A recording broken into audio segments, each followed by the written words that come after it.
चला तर आज आपण जाऊया महिमापूर येथील पायविहीर पाहावयास। हे दर्यापूरवरून 30 किलोमीटर अंतरावर आहे।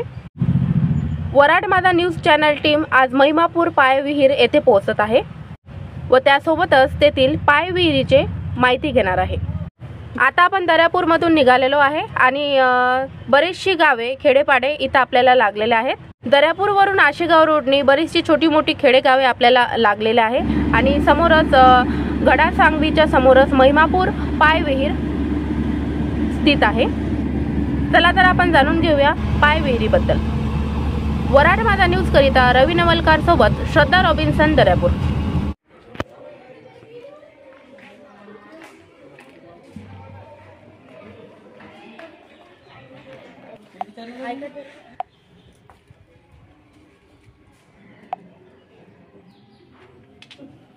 चला तर मग आज आपण जाणून घेऊया वराड माझा न्यूज सोबत दर्यापूर विभागातील 800 ते 900 वर्ष जुन्या पायविहिरीबद्दल। महिमापूरची पायविहीर 7 मजली आहे, तर दर्यापूर तालुक्यातील एक आगळं वेगळं जवळपास 800 ते 900 वर्षापूर्वी बांधलेल्या यावेळी याद्वारे समस्त पंचकोशीची लोक या विहिरीचे पाणी पित होते। दर्यापूर पासून जवळपास 30 किलोमीटर अंतरावर असलेल्या या विहिरीचे एक वेगळेच वैशिष्ट्य आहे। बऱ्याचशा लोकांना या पायविहिरीबद्दल अजूनही माहिती नाही आणि ही पायविहीर कोणी आणि केव्हा बांधली याबद्दल सुद्धा अजूनही कोणाला माहिती नाही। चला तर पाहूया आपण या पायविहिरीबद्दल। नमस्कार, मी श्रद्धा रॉबिन्सन। आज आपण येथे आलेलो आहे महिमापूर पर्यटन क्षेत्रस्थळी आणि इथं पायविहीर आहे आणि त्याबद्दल इथं आपण एका पर्यटक क्षेत्रासोबत जुळलेलो आहोत आणि चला तर जाणून घेऊया त्यांची प्रतिक्रिया। तुम्ही इथे कशामुळे आले आणि तुम्हाला काय माहिती झालं की आपण इथं जायला पाहिजे आणि कोणी सुचवलं की इथं पायविहीर आहे आणि तुम्हाला जायला पाहिजे, किंवा जे काही तुमची काय प्रतिक्रिया आहे? तसं आम्हाला माहिती नव्हतं, पण आम्ही गुगलवर सर्च केलं तर आम्हाला दिसलं इथं पर्यटन स्थळ आहे म्हणून। हे आम्ही बघायला आलो तर आम्हाला इतिहासाचे जे स्थळ आहे जुने ते बघायची खूप इच्छा होती आणि त्यामुळे आपला इतिहास आपल्याला समजतो। फक्त एक खंत अशी वाटते की बा सरकारने या जे संवर्धन स्थळं बांधून थोड्या जुनी ऐतिहासिक स्थळं बांधलेली आहेत त्यांना जोपासायला हवं, त्याचं डेव्हलपमेंट करायला हवं आणि जास्तीत जास्त पर्यटन इथं कसे येतील त्याप्रमाणे त्याच्याकडे बघायला हवं त्या दृष्टिकोनातून। आज आपण इथे पर्यटन क्षेत्री आले आणि तुम्ही इथं भेट दिली, त्याबद्दल इथं तुम्हाला काय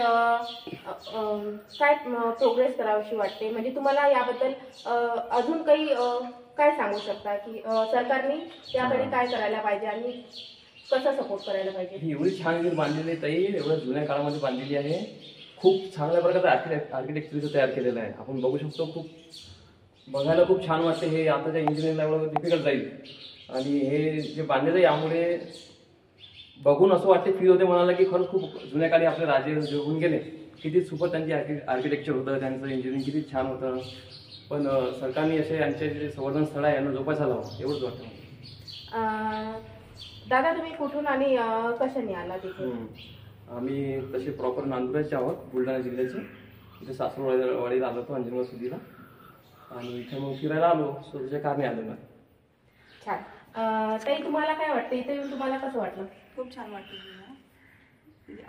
अशी विहीर कधी बघितली नाही मी आणि आता इकडे येऊन मला वाटलं तर खूप छान वाटत आहे। खूप कोरीव काम खूप छान केलं। धन्यवाद दादा आणि ताई आपल्यासोबत जोडलेले होते आणि त्यांना ही विहीर पाहून आणि इथलं पूर्ण कलाकारी आणि जेही काही कोरीव काम पाहून खूप छान वाटलं। आणि चला तर पाहूया आपण पुढील वृत्तांत। या पायविहिरीबद्दल आपण बऱ्याचशा आख्यायिका ऐकल्या असतील, पण नागपूर विभागातर्फे आणि त्यांच्या टीमतर्फे या पायविहिरीचे बांधकाम चालू आहे आणि अतिशय चांगल्या तऱ्हेने या पायविहिरीचे बांधकाम ते करत आहेत आणि इथे बरेचसे तुम्हाला दिसायला मिळेल कोरीव काम आणि बऱ्याचशा पायऱ्या इथे बांधलेल्या आहेत आणि बरेचसे लोक दूरदूरून इथे पर्यटतील। आताच बरेचसे लोक इथे येऊन गेले आणि दररोज इथे हजारोच्या संख्येने लोक येतात आणि देवस्थान म्हणून सुद्धा या पायविहिरीकडे पाहिल्या जाते आणि लोकांच्या इथे बऱ्याचशा भावना सुद्धा जुळलेल्या आहेत। पायविहिरी या विहिरीमध्ये आलेलो आहे आणि संबंधित अशी पायविहिरीबद्दल जी माहिती माहिती आहे ती आपण आज गोळा करत आहे आणि आपले जे पर्यटन तो अतिशय सुंदर आणि सुरेख अशी रचना कलाकाम अतिशय सुंदर असं नक्षीकाम इथे केलेलं आहे. तुम्ही बघू शकता अतिशय सुंदर असं फुलं आणि तसेच बरेचसे असे मूर्तिकाम सुद्धा इथं केलेलं आहे आणि लोक इथे येऊन त्याची पूजा अर्चना करत असतात आणि अतिशय सुंदर अशा प्रकारे इथं नक्षीकाम सुद्धा केलेलं आहे. आजच्या काळात सुद्धा असं आपल्याला पाहावयास मिळत नाही की अशा प्रकारचं नक्षीकाम सध्या होणे अशक्य आहे. अतिशय सुंदर असं स्ट्रक्चर इथं बांधलेलं आहे. अतिशय सुंदर ब्लॉकमध्ये या विहिरीचे विलगीकरण आहे. विलगीकरण न म्हणता एकाच विहिरीत असे 5 टप्प्यांमध्ये आपल्याला विहिरीच्या रस्त्याकडे जाता येते आणि या रस्त्यात विहिरीमध्ये जात असताना याला बऱ्याचशा पायऱ्या लागतात. जुन्या काळातील पंचकोशातील लोक या विहिरीचे पाणी पित असून स्वतःच्या घरकामासाठी सुद्धा या विहिरीच्या पाण्याचा वापर करत असत आणि तसेच बरेचसे लोकांची आख्यायिका आहे की ही विहीर चोरांनी बांधली किंवा जुन्या काळातील राजे महाराजे यांनी सुद्धा बांधली. ही एक आख्यायिका आहे.